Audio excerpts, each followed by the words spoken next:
여로보암은 자기가 만든 자신의 종교, 제가 어제 말씀을 크게 드려서 우상 숭배는 자기를 위하여 자기가 만든 종교다. 근데 그가 왕으로서 자신이 만든 자신의 종교인 베델의 제단에서 스스로 제사장 역할을 행함으로써 그 제단에 사람들에게 신성한 능력을 부여하고 또 백성들의 충성과 존경심을 이끌어내려고 자기가 직접 자기가 만든 재단에서 분향하며 제사를 올리는, 제사하는 그런 모습을 보여주었습니다. 그러나 하나님께서는 그의 그런 거짓을 인정하지 않으신다는 사실을 모든 사람들에게 밝히 드러내 보이시는 특정한 표적을 행하셨습니다. 특정한 표적을 드러내셨죠. 하나님은 오늘 이 말씀을 통해서 보면 잘못된 것을 반드시 알리시고 경고하시는 하나님이시다라는 사실을 우리가 다시 한번 보게 됩니다. 조금 전에 우리가 불렀던 하나님의 거룩하심은 죄로 분명히 드러내시는 속성을 갖고 있는 하나님의 성품이기 때문이죠. 하나님은 여로보암 왕의 이러한 잘못을 책망하고 드러내시기 위하여 오늘 하나님의 사람을 그에게 보내시고 하나님의 사람을 통해서 하신 일이 오늘 본문에 기록되어 있는 내용인 것입니다. 자, 1절부터 3절까지에 보면 하나님의 사람이 베델에서 제사하는 것을 규탄하기 위하여 하나님의 말씀을 전하는 일을 하셨습니다. 하나님의 사람 하면 선지자일 것이다, 그렇게 표현되는, 특별히 여기서는 선지자라고 하지 않고 하나님의 사람 이렇게 표현함으로 하나님이 보내신 사람이라는 사실을 분명하게 강조하고 있는 것을 봅니다. 여로보암이 그러한 행사를 거행할 때, 즉 그가 모든 백성들 앞에서 제사장 역할을 하며 분향을 하고 할 때에 하나님께서는 하나님의 사람에게 말씀을 주시고 유다 지방에서부터 베델로 그를 보내셨습니다. 그가 도착했을 때, 오늘 우리 13장 1절에 보면 그때에 그랬는데요. 바로 그가 도착했을 때에 마침 그때 그 여로보암이 분향을 하고 있었던 바로 그때죠. 네. 현장을 딱 그냥 뭐라 그러나요? 현장에서 현행범을 딱 만나는 그런 상황인 것으로 이해가 됩니다. 바로 도착한 그 시각에 여로보암이 그렇게 했었다는 얘기죠. 그는, 하나님의 사람은 여로보암이 분향하고 있는 그 제단을 향하여 하나님의 말씀을 외쳤습니다. 참 재미있는 표현인데요. 제단은 비인격체죠. 그런데 의인화를 시켰습니다.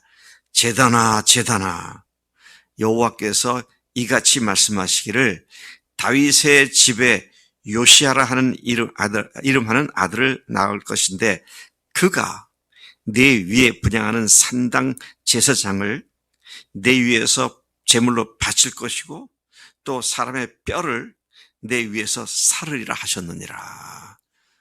무서운 예고를 하신 말씀이죠. 네. 자신이 전한 말이 하나님의 말씀이라는 사실을 증명하는 징조로 하나님 말씀하신 바 제단이 갈라지며 그 위에 있는 재가 쏟아지리라. 제단이 갈라지고 그 위에 있는 재가 쏟아지는 것이 내가 오늘 하나님께로부터 보냄 받아서 너에게 하는 말이 사실인 것을 증명할 것이다. 그렇게 말씀을 하십니다. 오늘 우리는 구약 성경 전체를 통해서 특이한 말씀을 지금 보고 있습니다. 네. 뭐가 특이한가요? 네. 지금 이 일이 발생한 것은 주전 930년 또는 931년 2년, 930년, 929년, 주전 1000년 전경에 있었던 일이죠. 여로보암이 왕이 되었을 때입니다. 근데 요시야라는 이름이 나옵니다. 요시야는 주전 622년에 왕위에 등극한 사람으로 무려 300년 후의 인물의 이름이 구체적으로 명시가 되었습니다. 자, 이것 때문에 자유주의 신학자들은 봐라, 이게 요시야 때 요시야 이름이 나온 걸 보면 그 전에 기록된 것이 아니라 그 후에, 훨씬 후에 기록된 것이다, 이렇게 얘기를 하는데, 하나님께서는 하나님의 능력으로 미리 되어질 것을 말씀하실 수 있기 때문에 그걸 꼭 그렇게 해석해야 할 이유는 없다고 생각을 합니다. 자, 그래서 요시야에 관한 이 예언은 문자 그대로 성취되었음을 열왕기 오늘 열왕기 상을 지금 보고 있죠.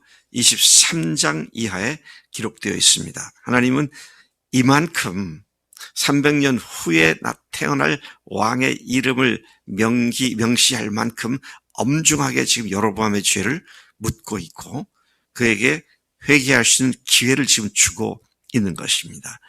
그런데 4절부터 6절까지 보면 그에게 모처럼 하나님께서 주신 회개의 기회를 그는 오히려 하나님께 반역하는 일을 더 자행하는 것으로 반응을 하죠. 그가 하나님의 사람을 죽이려고 하다가 자기의 팔이 말라버렸고 하나님의 사람이 예언한 대로 제단이 갈라지고 재가 제단에서 쏟아진 사건을 말씀해 주고 있습니다. 하나님의 사람이 이렇게 얘기를 할 때 여로보암이 대단히 화가 났겠죠. 자기의 왕권을 강화시키기 위해서 자기 종교를 만들고 거기에 자기가 세상을 역할을 하는데 죄를 뿌려도 유분수지, 이런 놈이 다 있는가. 그래서 화가 났을 거예요. 화가 나서 뭐라고 합니까? 손을 들어서 저놈을 죽여라! 당장 죽여라! 이제 이렇게 손을 들어서 그렇게 했죠. 자, 그렇게 되니까 그의 손이 말라 다시 거두지 못했다. 편 상태에서 이루고 있는 상황이죠. 자, 그런데 하나님의 사람을 향해 편손이 다시 말라서 거두지 못했고 방금 전에 예언한 하나님의 말씀대로 여로보암이 제사하던 제단이 그냥 두 쪽이 납니다. 갈라져 버렸고 거기서 재가 제단에서 쏟아져 내렸습니다. 방금 전에 말한 대로입니다. 이런 일을 당한 왕이 하나님의 사람에게 청하죠. 너는 나를 위하여 네 하나님 여호와께 은혜를 구하여 내 손이 다시 성하게 기도하라. 이제 뭐 꼼짝없죠. 하나님께 도와달라고, 나를 고쳐달라고 기도해라. 하나님의 사람이 여호와께 은혜를 구했다 그랬고요. 본 말씀 보면 왕의 손이 다시 성하여 전과 같이 되었다. 여러분, 이 사건은 여로보암에게 하나님께서 주신 결정적으로 회개할 기회를 주신 것입니다. 그가 당장 죽이라고 하더니 말이 바뀝니다. 뭐라고 말을 합니까? 자기 집에 같이 가자. 거기서 쉬어라. 내가 너에게 예물을 주겠다. 이렇게 얘기를 하는 것을 보게 됩니다. 참 하나님께서 그에게 그의 마음과 손이 회복된 것처럼 마음도 회복될 수 있는 그런 기회를 주셨는데 여로보암이 그렇게 하지 않았다는 것입니다. 자, 7절부터 10절까지 보면 하나님의 사람이 그 왕의 제안을 거절하고 왔던 길로 되돌아가지 않았다. 그런 내용이 나오죠. 왕이 하나님의 사람에게 자기와 함께 집에 가서 쉬고 예물도 주겠다고 제안을 했지만 그 제안은 고맙고 감사해서가 아니라 사실은 다분히 정략적인 그런 계획이었고 또 제안이었던 것을 보게 됩니다. 왜 그렇습니까? 선지자가 왕의 제안에 응하여 그의 집에 들어가 쉬고 그가 주는 예물을 받게 되면 백성들은 하나님의 사람도 이 여로보암의 이와 같은 잘못을 눈 감아주고 묵인해 주는 거구나. 그렇게 오해를 할 수 있잖아요. 사실은 그걸 유도하기 위해서 그렇게 한 것으로 이해가 됩니다. 자, 그런데 하나님이 모든 것을 다 아시잖아요. 그냥 이 하나님의 사람이 한마디에 싹둑 잘라 거절하고 말죠. 하나님께서 나에게 말씀하셨습니다 하면서 뭐라고 말씀하셨는가 그러면 근데 그 말하기 전에 왕께서 왕의 집 절반을 주어도 내가 왕과 함께 들어가지 않겠다. 이곳에서는 떡도 물도 마시지 않겠다. 그 이유는 여호와께서 떡도 먹지 말며 물도 마시지 말고 왔던 길로 되돌아가지도 말라고 명령하시기 때문이라고 단언했습니다. 선포를 했습니다. 그렇게 그는 결연히 다른 길로 가고 자기가 베델로 가던 길을 다시 돌아가지 않았습니다. 그는 그렇게 하나님의 말씀을 분명하게 선언을 했습니다. 자, 여기에 보면 하나님의 사람의 말씀에 순종하는 태도와 그리고 기회를 주었는데도 회개하지 않는 여로보암의 죄. 참 인간은 자기가 정해놓은 것을 죽으라고 안 바꾸는 지극히 보수적인 성향이 있음을 보게 되는 것이죠. 제가 어제 저녁에도 중아침내 신학대학원에 강의를 줌으로 하면서 전도학을 강의를 하고 있는데 부활을 얘기할 때 제자들의 그 변하지 않는 완고함 6번씩이나 부활하실 것이라고 예고했는데 베드로를 위시해서 누구 하나 예수님이 십자가에 달려 돌아가셨을 때 부활하신다는 얘기조차 기억도 못했다. 다 도망가고 다 숨었고. 근데 그것이 무엇 때문이냐? 이미 그들이 갖고 있었던 선입견 때문이었다. 이분은 이스라엘 왕이다. 이분은 왕이 되셔야만 돼. 그래야 내가 한 자리를 할 수 있어. 나도 하나님의 나라를 세우는 일에 쓰임 받을 수 있어. 막 그러면서 그들이 예수님이 죽으리라고는 전혀 믿고 싶지 않았는데, 그러니 뒤에 부활이라는 말 들리지도 않았던 거죠. 그래서 사람이 갖고 있는 자기가 마음을 정해놓고 있는 계획이나 이런 것들이 참 하나님의 말씀으로 변화되지 않는 거구나. 이런 사실을 보게 되죠. 여러분, 내가 마음 먹었다고 그걸 끝까지 고집하지 말고 언제라도 주님께서 스톱! 그러면 멈추고요. 주님께서 언제라도 가! 그러면 가고. 좌회전해! 그러면 좌회전하고. 아니야, 이번에는 후진해! 그럼 후진도 하고. 그래야 되는데 우리는 우리가 정해놓은 목표를 해서 그냥 돌진을 해 들어가는 그런 문제점이 있는 것을 보게 되죠.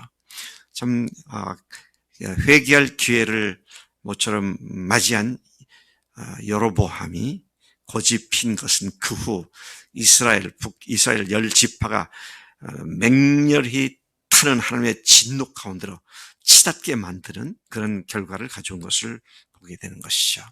하나님께서 오늘 내게 허락하시는 별로 반갑지 않은 일을 만날 때 빨리 하나님께서 왜 이런 일을 허락하셨는가? 주님, 제가 회개할 일이 무엇이 있습니까? 가르쳐 주십시오. 제가 회개합니다. 그리고 다시 주님 앞에 출발을 하면 지금까지 있었던 것이 아무 문제가 되지 않고 새로운 출발을 하게 하시는 주님이신 줄로 믿습니다. 하나님 아버지 감사합니다. 이 아침 여로보암 또 하나님의 사람 그에게 주셨던 새로운 기회를 하나님 묵살해버린 여로보암의 죄가 그 후 이스라엘 전체를 망가뜨린 결과가 가져온 것을 봅니다. 하나님, 하나님의 말씀으로 가서 죽음을 무릅쓰고 가서 말씀을 전한 하나님의 사람처럼 하나님께서 말씀하시면 목숨 걸고 주님 앞에 온전히 순종하는 우리의 삶이 되도록 역사해 주실 줄로 믿습니다. 오늘도 그렇게 살겠습니다. 감사하고 예수님의 이름으로 기도로 삼나이다. 아멘. 아멘.